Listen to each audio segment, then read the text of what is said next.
pessoal, tudo bem? Vamos continuar nossos estudos sobre a Era Vargas no Brasil. No vídeo passado, eu terminei falando para vocês sobre o governo provisório, que durou de 1930 a 1934. E aí nós vimos que, com a Revolução Constitucionalista de 1932, Getúlio Vargas finalmente convoca a Assembleia Constituinte, que irá elaborar nossa nova Constituição, que foi promulgada em 1934. Então, agora nós vamos começar a segunda fase do governo Vargas, chamada de governo constitucional, que vai durar de 1934 a 1937. Então, vamos ver alguns detalhes desse período.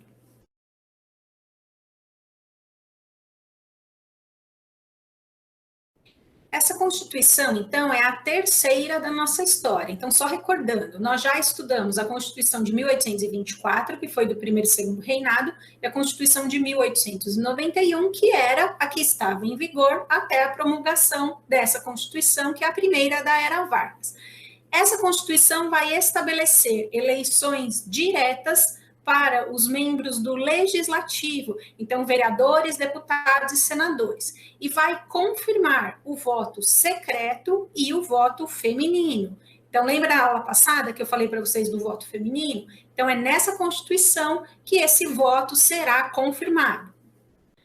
Essa Constituição também confirma a criação da Justiça do Trabalho, que é um órgão onde os trabalhadores podem ir buscar os seus direitos. Além disso, o ensino primário gratuito e obrigatório, ensino primário que hoje corresponde ao nosso ensino fundamental, então ele deveria ser gratuito, o governo oferece, e obrigatório, nenhuma criança poderia ficar fora da escola. Além disso, essa Constituição prevê a proibição das diferenças salariais baseadas em sexo, idade e nacionalidade. Então, por exemplo, homens e mulheres deveriam ganhar a mesma coisa, solteiros e casados deveriam ganhar a mesma coisa, estrangeiros deveriam ganhar a mesma coisa que brasileiros. Então, se isso foi colocado na lei, é porque, na prática, essas diferenças salariais aconteciam. Sobre a questão do voto feminino e da participação das mulheres na vida política do país. Então, como eu falei para vocês, foi na Era Vargas que as mulheres ganharam direito de voto. Na verdade, no ano de 1932. Só que, bem antes disso, a região Nordeste ganhou um destaque por sair na frente e eleger a primeira mulher prefeita de uma cidade no Rio Grande do Norte, a Alzira Soriano, ainda em 1928, a primeira mulher a chegar a um cargo do executivo, então como prefeita de uma cidade. Em 1934, uma mulher conseguiu se eleger como deputada para participar da Assembleia Constituinte. Essa mulher representava o estado de São Paulo e o nome dela é Carlota Pereira de Queiroz. Além da Carlota Pereira, a apostila mostra aqui na foto uma outra mulher que participou da Assembleia Constituinte, a Almerinda Farias Gama, as duas únicas representantes, então, do sexo feminino, entre todos os deputados que elaboraram a Constituição de 1934. As duas deputadas se destacaram nessa Assembleia Constituinte na luta pelos direitos da mulher, como, por exemplo, o impedimento da demissão da mulher caso ela ficasse grávida, que era uma prática comum. Lutavam também pela igualdade salarial, dentre outras coisas. Então, foram as pioneiras na luta pelos direitos da mulher. Ainda hoje, essa pauta dos direitos da mulher, da igualdade salarial, né, e dentre outros direitos, ainda é discussão entre, né, as nossas deputadas. Que, embora hoje a gente tenha muito mais deputadas nos representando, elas ainda são uma parcela muito pequena, né, no poder legislativo no Brasil todo. A apostila fala um pouquinho sobre o rádio. O rádio foi o principal meio de comunicação de Getúlio Vargas com os brasileiros. E foi na época, né, do seu governo constitucional, que foi criado um programa que se tornou muito famoso, né, na história do rádio brasileiro, que foi chamado de Programa Nacional, depois renomeado para Hora do Brasil e Voz do Brasil. Era um programa que era obrigatória a sua exibição. Toda noite, às 19 horas, a programação das rádios parava para que o Vargas falasse com o seu povo, com os trabalhadores do Brasil. Algumas emissoras de rádio ainda hoje transmitem esse programa. Muitas entraram na justiça contra a sua obrigatoriedade, outras conseguiram liminares para exibir o programa de madrugada, para não ter que parar, né, a sua programação às 7 horas da noite, que é justamente um momento onde várias pessoas ainda estão na rua, estão nos carros e acabam ouvindo rádio. Mas nas décadas de 1930 e 1940, o rádio foi o principal veículo de comunicação aqui no Brasil, não só para transmitir a palavra de Getúlio Vargas, mas como meio de entretenimento, notícias, enfim, existiam novelas de rádio, programas jornalísticos, porque a televisão só vai chegar aqui no Brasil no final da década de 1950. Então é muito importante destacar, né, o rádio como um veículo de comunicação. A apostila diz também que, pela Constituição de 1934, o Getúlio Vargas foi escolhido indiretamente como presidente, porque ele já estava no poder, então assim, né, deixar ele continuar. E ficou decidido que as eleições diretas para presidente aconteceriam em janeiro de 1938. Então, né, foi dado o seguinte recado para o Vargas, né, não com essas palavras, obviamente, mas assim, olha, você é presidente desde 1930, estamos te escolhendo para mais um mandato que vai terminar em janeiro de 1938, quando novas eleições forem convocadas. Mas não era exatamente isso que o Getúlio Vargas estava pensando. Getúlio Vargas não queria deixar o poder, só que ele não podia simplesmente chegar e dizer, não vou sair. Ele precisava de um pretexto, de um motivo que justificasse a sua continuidade no poder. E ele arrumou esse motivo em outubro de 1937. A imprensa recebeu uma carta que tinha o nome de Plano Cohen. Cuidado, é Cohen, que seria um sobrenome judeu. Neste plano, é uma carta elaborada supostamente por um comunista. Essa carta estava descrevendo detalhadamente tudo que os comunistas iam fazer caso eles tomassem o poder. Estamos em 1937.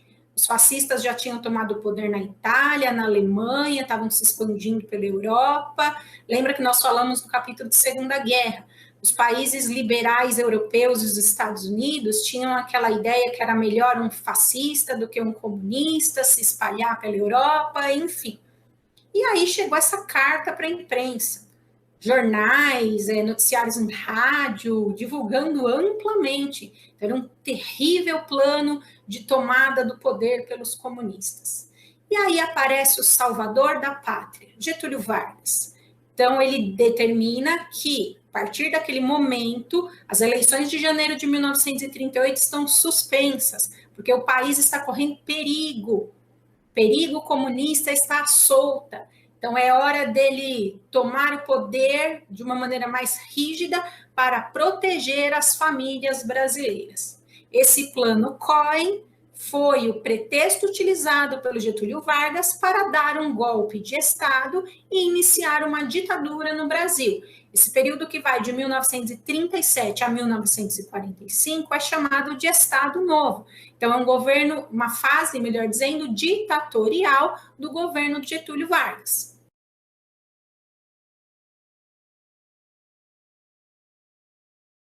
Uma ditadura com algumas características semelhantes à do fascismo europeu.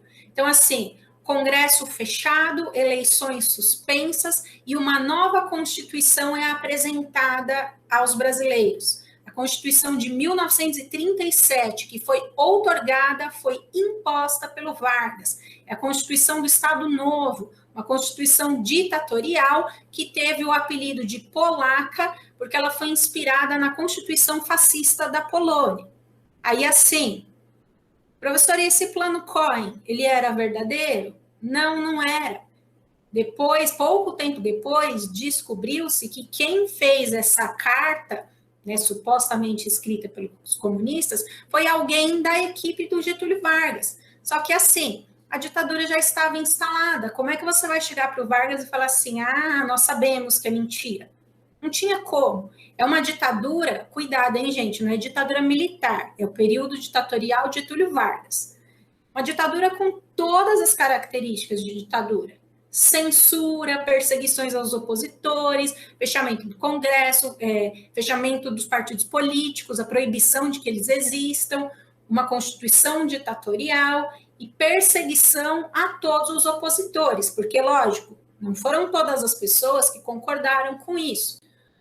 Uma parte da população brasileira, aquela mais simples, mais humilde, que via no Getúlio Vargas uma pessoa preocupada, carinhosa com o povo, inclusive Vargas ficou conhecido como o pai dos pobres. Essas pessoas não se abalaram, digamos assim, nesse sentido, porque assim, não, o Vargas está nos protegendo. É realmente uma ameaça comunista e o Vargas está nos protegendo, lógico. Eu só nem entendia direito o que era isso. Mas as pessoas que souberam que foi um plano falso para que ele continuasse no poder, essas pessoas passaram para a oposição e começaram a ser perseguidas. Inclusive, a apostila está mostrando aí a foto da Olga Benário, Prestes. Nós falamos do Luiz Carlos Prestes, lá no capítulo 8. Lembra da coluna Prestes, o movimento tenentista?